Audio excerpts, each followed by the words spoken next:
Okay, so now we've got our child attending to us when we say their name.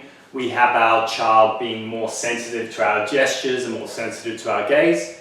So the third early learning task we're going to go over today is something called gross motor imitation. Now, all that means is I'm going to do a gross motor action, which is just something big, whether it's like a clap or a tap or my hands on my head. I'm going to hope that my child imitates what I do. Now, the reason why this is really important, it's a first step towards observational learning.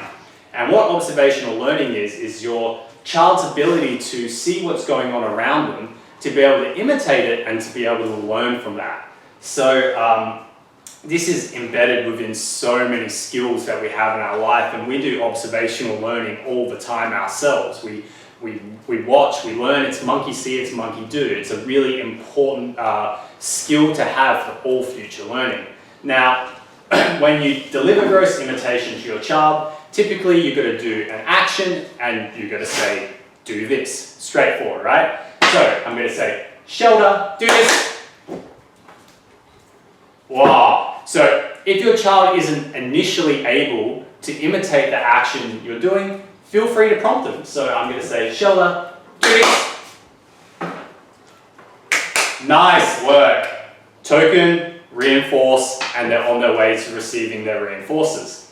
Now, when selecting what gross motor actions you're going to have your child imitate, that's really on you and your discretion. So you need to think about what's your child capable of physically and what is going to work best for them. So some typical ones I like to do are clapping hands, tapping the table, hands on head, touching your nose. But if your child's there at that point, you can do fun stuff. You can stick out your tongue, you can pull your ears, you can have your child imitate whatever you want.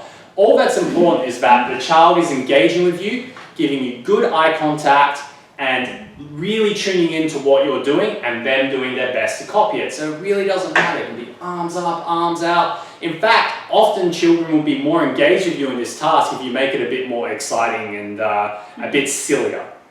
And after the beginning bits, you can jump up and hop twice or twirl around or do whatever.